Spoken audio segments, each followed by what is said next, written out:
What is the number one thing that leaders avoid doing? Many of them will populate spreadsheets for hours rather than do this one thing. Can you guess what it is? It is addressing behavioral issues. Now, a lot of managers are okay, still not the best, at addressing performance issues. Just want to let you know that your report's been late and there's been a few typos in it for the last 2 months in a row. Or your sales figures aren't quite where they should be. Let's have a chat about that. They're the easier type things to address. But behavioral issues, tricky. Why? Because it feels so personal. Personal to deliver it, personal to receive a message about our behavior, right? Yet, I would say that the behavioral issues, such as gossiping, being generally sort of grumpy, acting superior to other colleagues, not listening, these are all the sort of issues that are going to create great disharmony amongst team members. Make no mistake about it, disharmony results in a lesser experience for clients, customers, and it creates an environment where we just cannot operate at our best. There's not too many people I know that can work well, productively in an environment where there's unaddressed behavioral issues.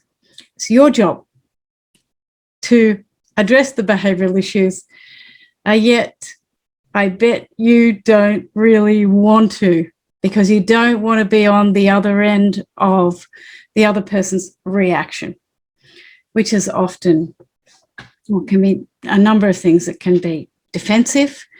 The other person can try to justify their behavior. They can try and find all the things that you do similar to that behavior.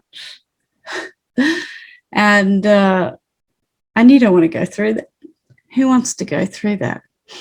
No. I have one tip that will help you address those issues, because you must. You're a leader. People are looking to you to step up in your leadership role and do some of the yucky stuff, and this is one of them. What do? Well, you really need to, you need to be careful about the language you use. So when you're addressing behavioral issues, you could use observational language rather than evaluational language. What does that mean? Say, for example, during a meeting, one of your team members bashed her hand on the table, raised her voice, waved her arms around after another person raised an idea. You noticed after this, your team fell silent. No more ideas. Now, you could bring this person in and say, I noticed during that meeting you were aggressive. Aggressive is an evaluation, not an observation. And the person receiving that message will probably get defensive, and they can argue against it. Whereas if you brought that person in and you were calm and curious and said, I noticed during that meeting you hit the desk with your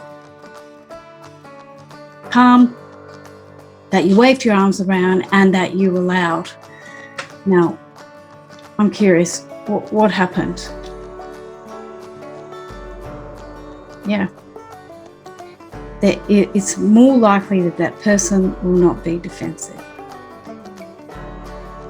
So really, this is just the number one tip.